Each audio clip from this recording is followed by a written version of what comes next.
Welcome বন্ধুরা, আশা করি সকলে ভালো আছো। মাধ্যমিক ইতিহাসের 8 নম্বরের একটি প্রশ্নের উত্তর নিয়ে এই ভিডিওটি। বাংলার সশস্ত্র বিপ্লবী আন্দোলনে নারীদের ভূমিকা, এই প্রশ্নটি এবছরের মাধ্যমিক ও টেস্ট পরীক্ষার জন্য খুবই গুরুত্বপূর্ণ। এই প্রশ্নটির উত্তর কিভাবে লিখলে তোমরা পরীক্ষায় সম্পূর্ণ নম্বর পাবে তা বিস্তারিতভাবে এই ভিডিওটিতে আলোচনা করা হয়েছে। তাই এই ভিডিওটির কোথাও স্কিপ না করে প্রথম থেকে শেষ পর্যন্ত দেখো। ভিডিওটি দেখা শেষে তোমাদের ভালো লাগলে তোমাদের মতামত কমেন্টে জানিও। চ্যানেল নতুন হলে এই ধরনের শিক্ষা সংক্রান্ত ভিডিও পেতে অবশ্যই চ্যানেলটি সাবস্ক্রাইব করো। চলো তাহলে আর দেরি না করে শুরু করা যাক।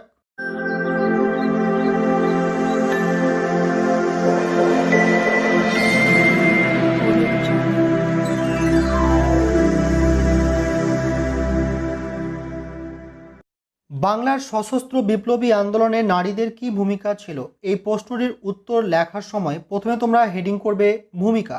ব্রিটিশ শাসনের উচ্ছেদের জন্য বিংশ শতকের প্রথমার্ধে ভারতে যে সশস্ত্র প্রচেষ্টা চলে তাকে সশস্ত্র বিপ্লবী আন্দোলন বলা হয়। এই পর্যায়ে বিপ্লবীরা ইংরেজ সরকারের মধ্যে সন্ত্রাস সৃষ্টি করে ব্রিটিশ শাসনকে বিকল করতে চেয়েছিলেন। তারপরে তোমরা হেডিং করবে প্রত্যক্ষভাবে নারীদের অংশগ্রহণ। বিংশ শতকের সূচনা থেকে বিপ্লবী কাজকর্মের সূচনা হলেও নারীরা প্রত্যক্ষভাবে এর সঙ্গে যুক্ত ছিলেন না।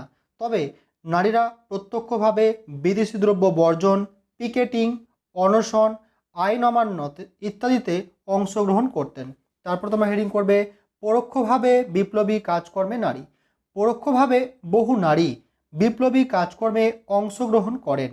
বিপ্লবীদের গোপনে আশ্রয়দান, গোপনে আগ্নেয়াস্ত্র, চিঠিপত্র, খবরাখবর প্রদান, বিপ্লবী কাজকর্মে অর্থ, নিজেদের গয়না দান করে তারা বৈপ্লবিক কাজে সহায়তা করতেন।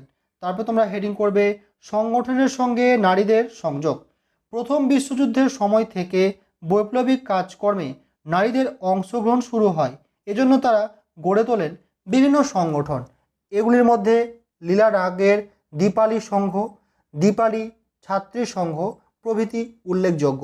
নারীদের বৈপ্লবিক কাজে উদ্বুদ্ধ করাই ছিল এর উদ্দেশ্য।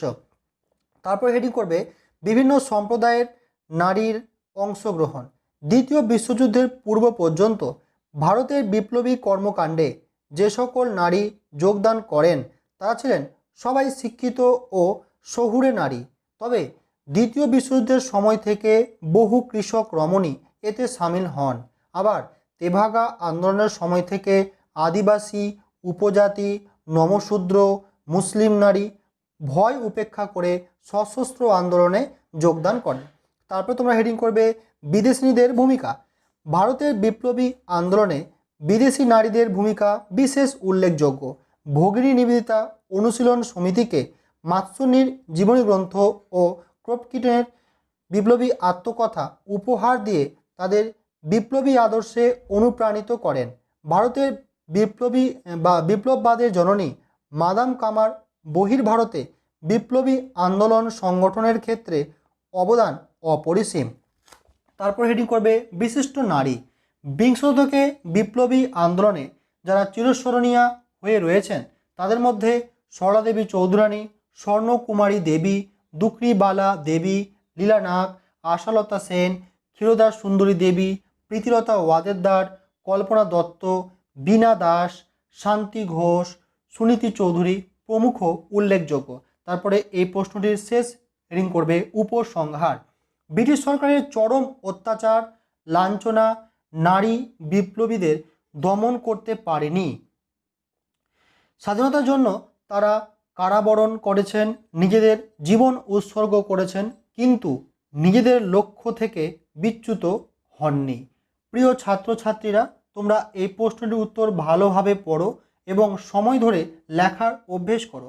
ভিডিওটি শেষ পর্যন্ত দেখার জন্য ধন্যবাদ।